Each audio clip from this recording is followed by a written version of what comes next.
Ciao, I'm Enzo. I'm Celia. This is a Piazza Talk, our channel about our life in Lucca And in the Tuscan Hills.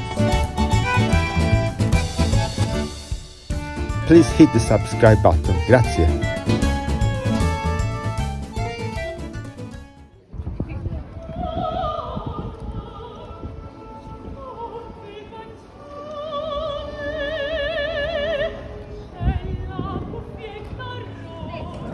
Ciao a tutti. Ciao a tutti. Today we're in Piazza in Lucca, but we're not looking at the big, important monuments of the city or even the great architecture, but the little odd curiosities that one just walks past in the street, but have lovely little stories. So we're not going to look at San Martino and its wonderful facade and those curiosities and even the labyrinth, but at this little cornerstone of a lion.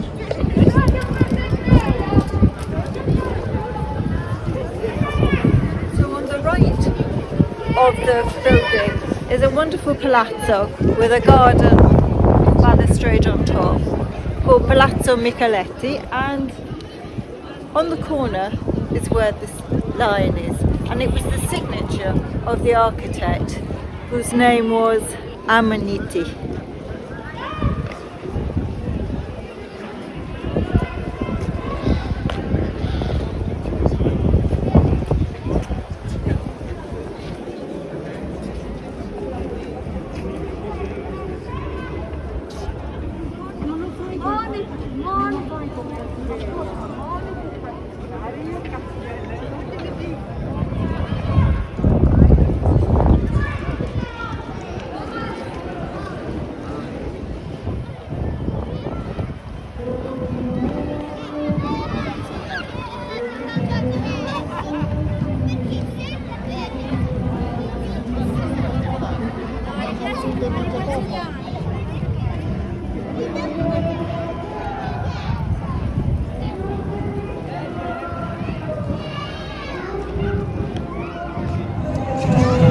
Everybody notices San Michele on the top of San Michele, the church in the forum in the middle of Lucca. But what people often miss is not his ring that's glistening that you can only see from certain parts of the piazza, but the graffiti, the medieval graffiti on the side of the church. And you can see a medieval castle and a galleon. So does graffiti become acceptable after some years? Who knows?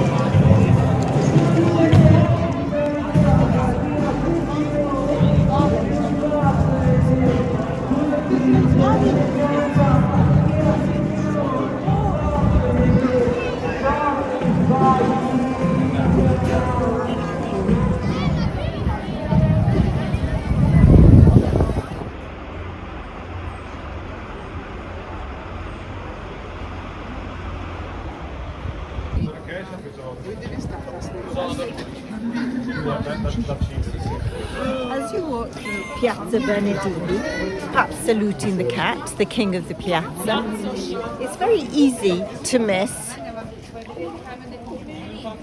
this bent stone or curved stone. So why is that stone curved? And the answer is it's called the Devil's Stone. The story goes that when it was reconstructed by Civitali in the 16th century,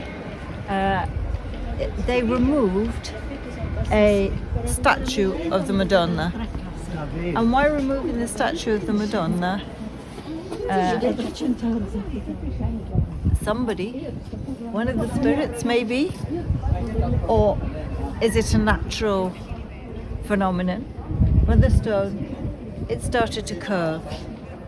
So they tried to redo this jam and they put a clamp and it broke the clamp. So the workmen took fright and never corrected the bent stone, and it's still there until today.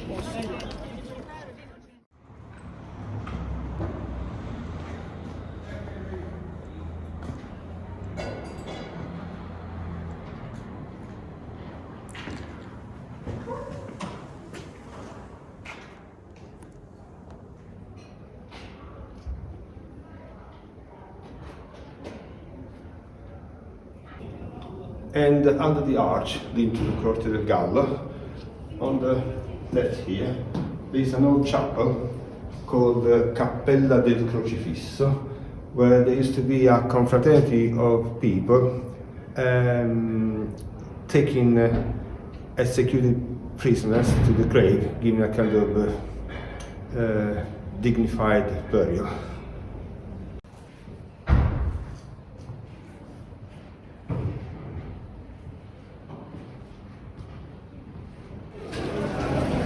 So this is the church of San Cristoforo, which is in the main street in Lucca.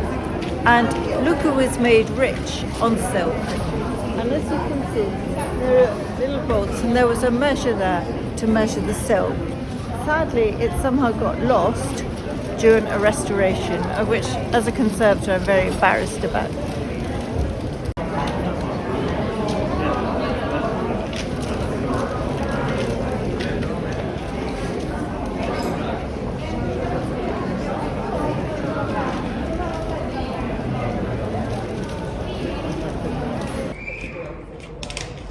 Definitely on your list of when you come to Lucca will be Tora Bonito, the famous tower with the elms on the top. And on a hot day, before you climb up the top or when you come down, you'll be only too grateful to sit on the stone steps outside. Now, the Tora Bonito was owned by the Guinigi family, and like many, they had their shop below and their living quarters above. And so these seats outside were made for the delivery men Yes. in their carts, and the hooks, they tied up their horses and sat resting on the stone seats until the merchant was ready to load the carts. I should add that modern delivery people don't have this luxury, I suppose. No. So in many ways, 16th century Lucca was a very civilized city. Yes, indeed. You can see the mark on the stone where probably the horses pulled on the hooks Yeah. with their rein. Well, centuries of Wear and tear.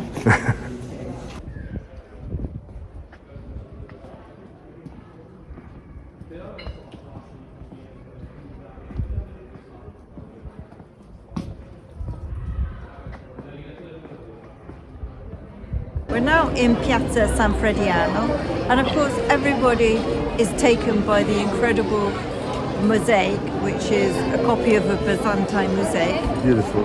on the front of Sanfrediano. But if you look right on the top, there's what almost looks like a cockerel from below, but in fact is an Arabic falcon incenser. Yes. We don't know how it was used before. I mean, if it's already used before they put it on the top of the church.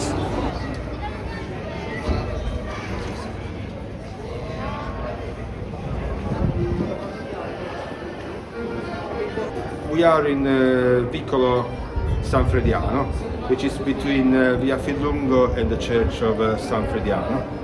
And here there's a little window with something written on the top. And it was a kind of little escape if you are along the high street, if you need some, You got caught short. yes, personal something to do. And in medieval times where things were happening almost in public, and it was a bit smelly. And so it was a civilized place for the time, and it was here. So it's called the Luogo Comodo, and it's a comfortable place.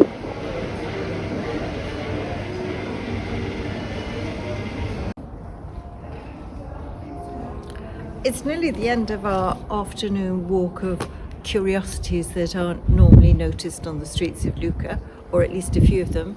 So just before we go up on the walls and watch the sunset, we're now by the church of San Augustine, just behind Palazzo Micheletti. And this is not the famous bits of the amphitheatre that everybody sees, but there was also a Roman theatre in Lucca, And this was part of the walls of the theatre. And look what, they built the church tower on top of them. So I think there was another row of arches on the top, and this was part of the bottom row. And this walls continues inside the church, and also there is a bit of the remains in the garden of the little hospital of Santa Zita. If you like to discover more stories and curiosities in Lucca, follow us and click the notification bell.